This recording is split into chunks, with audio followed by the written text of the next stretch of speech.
Cannes, jeudi 23 mai. Merci de nous être fidèles sur msn.fr. Aujourd'hui au programme, les sorties de Projo de Nebraska et de La vie d'Adèle, mais aussi plein d'autres surprises. Oui, c'est parti!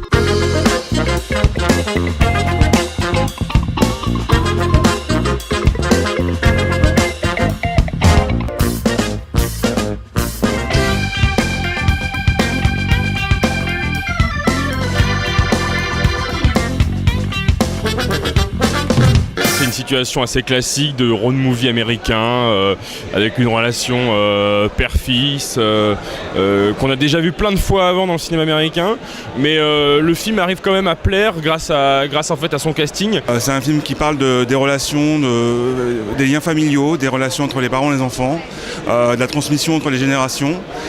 C'est une histoire pleine d'humour, pleine de tendresse. C'est l'une des plus belles histoires de père-fils que j'ai vu, et ça me donne une folle envie de dire à mon père, je sais qu'il regarde l'émission, je t'aime papa.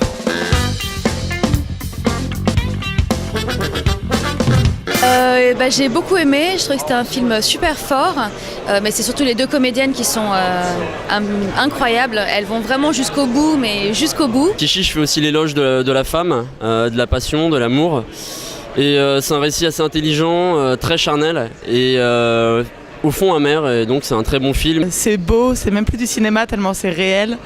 Ça donne la chair de poule, on n'est pas bien, on ressent plein d'émotions et c'est vraiment incroyable.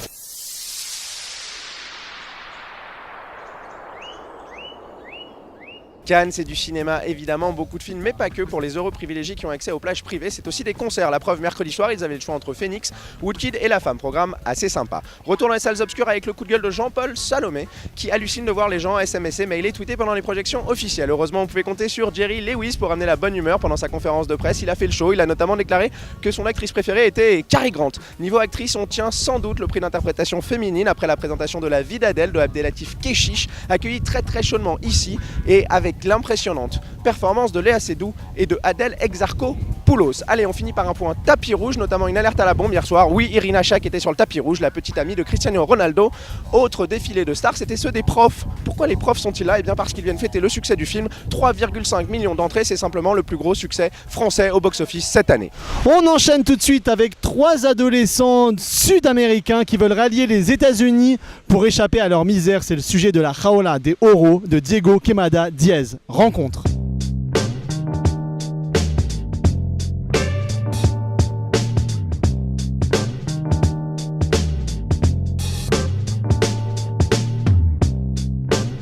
Well, first what I felt is that they're heroes. No? Migrants are heroes because they risk their lives. And at the beginning of my process, I idealized them too much. Soon I realized that they were humans and that they needed to be human beings and that they had mistakes and they had flaws. Because also what I've learned in this process is, and what we learn in this journey of life is that we're just human beings, no? We try to do the best we can. It's not about self-pity, no? It's about taking responsibility, and I like the fact that these characters had a clear goal and they just went for it, no? And whatever it takes, we'll go for it, and whatever. And you hear that stories. This is more realistic. Yes, and you know, you hear a lot of migrants. They say sometimes when they travel with a girl, if they want to rape her, they know that if you try to defend her, you could end up dead, no? So many just don't do anything, you know.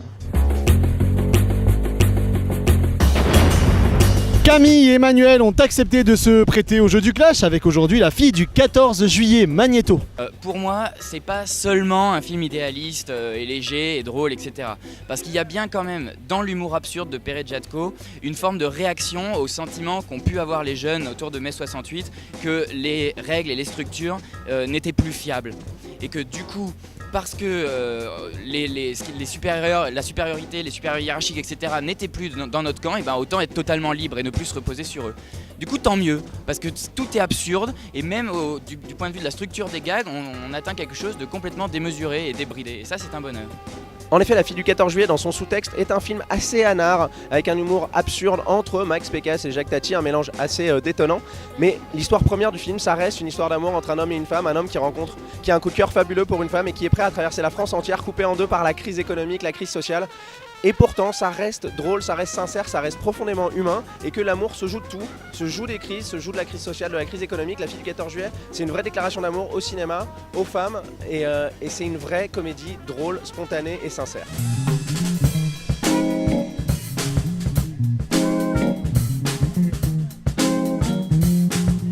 Et L'été des poissons volants, c'est un film d'atmosphère qui parle des tensions politiques qui existent dans la région de l'Araucanía au Chili.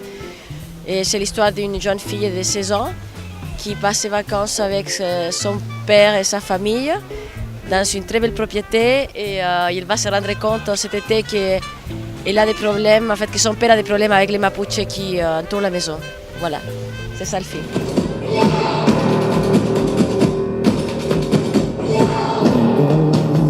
The sun will be guiding you, one by one. They're dying to stop you, one by one. This race is a prophecy, one by one. Break out from society.